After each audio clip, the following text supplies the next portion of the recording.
Hello everyone, in this video I am going to explain about the topic that is the balanced diet.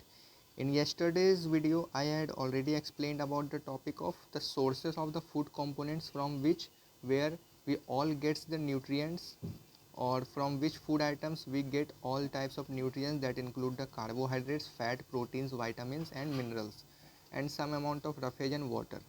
So the next topic is about the balanced diet, how we can balance our diet. So a diet which contains or the food which contains all the nutrients in correct proportion is called a balanced diet. This is the proper definition of a balanced diet.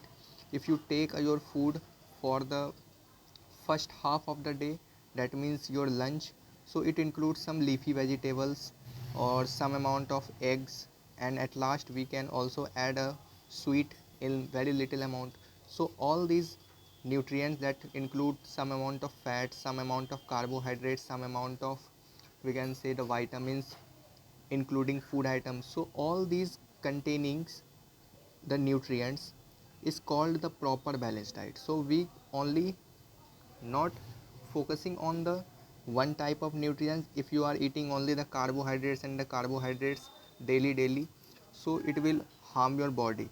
So the proper amount of the vitamins, nutrients and the all other different types of the food components that includes or that gives the energy to the body, so we have to eat all the food items that is rich in nutrients. Now moving to the next topic, that the components of the balanced diet. So starting with the question that why all the nutrients are required in our body. So the proper amount or the proper quality, that means having the all nutrients, and the quantity. If you are adult, we can also add 4 chapatis and some amount of rice in your meal. So the proper quality and the proper quantity of food is very important for the proper health, growth of the cell or the development of this body and the functioning of our body. So nutrients are required for the body for the proper or for the proper functioning of the body or the growth or different other metabolism function inside our body. So we can take the good quality food or having the good quantity of food which influence your body. Now if you take an example, that means if you are only consuming the excess fat rich food, for example such as the samosas, puri or malai pizza, burger and etc. So all this fat rich food will not provide too much energy but can lead to the condition that is called the obesity. So at last we can also conclude this topic by a balanced diet should not have too much or too little amount of any nutrients. It should be including of the all nutrients in the required quantity. Now here the topics come the obesity. What does it means? The obesity here defines that a proper or we can say a disorder that involves the excessive body fats and increases the risk of the health problem. This is basically if you are not exercising in your day, so all the fat molecules will get decomposed or get accumulate in your body, and there is excessive body fats, so it will always increase your risk for different types of health problem. So this is a condition or we can say this is also a disease type or the proper disorder of the body. Now the topic is about the food pyramid. How to get a balanced diet. So food pyramid is nothing different from the balanced diet. This food pyramid is only for the proper amount of the food that we should take in our day to day life. So what is this food pyramid? If you define this, so food pyramid is basically a chart that represent the optimal number of the serving of the food that is required to have a balanced diet. That means we should not only eat or we should not only focus on only one type of nutrients, either we can take little amount of things from all the nutrients. Now we will understand that how we can eat in our daily life. So this food pyramid teach us how we can take our food in daily life.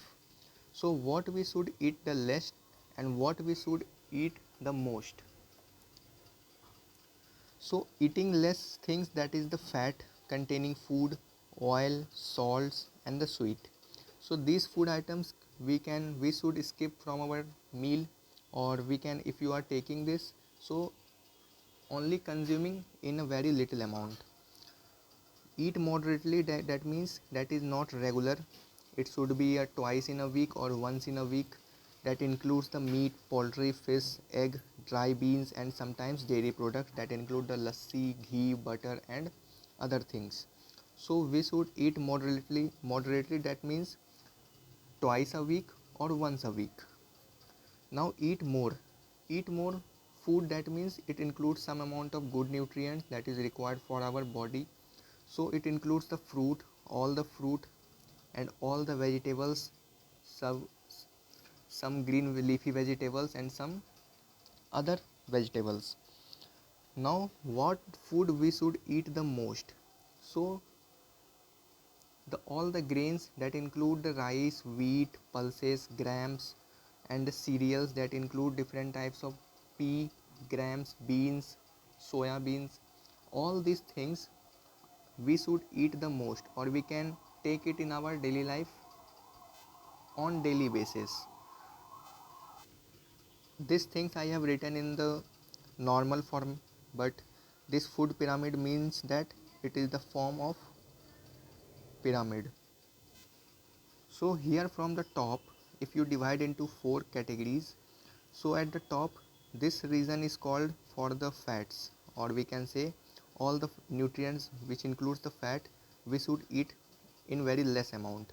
Now moderately, that means the nutrients or the proteins, here the carbohydrates, and here all the daily basis food, that is include the carbohydrates and the vitamins. So the pyramid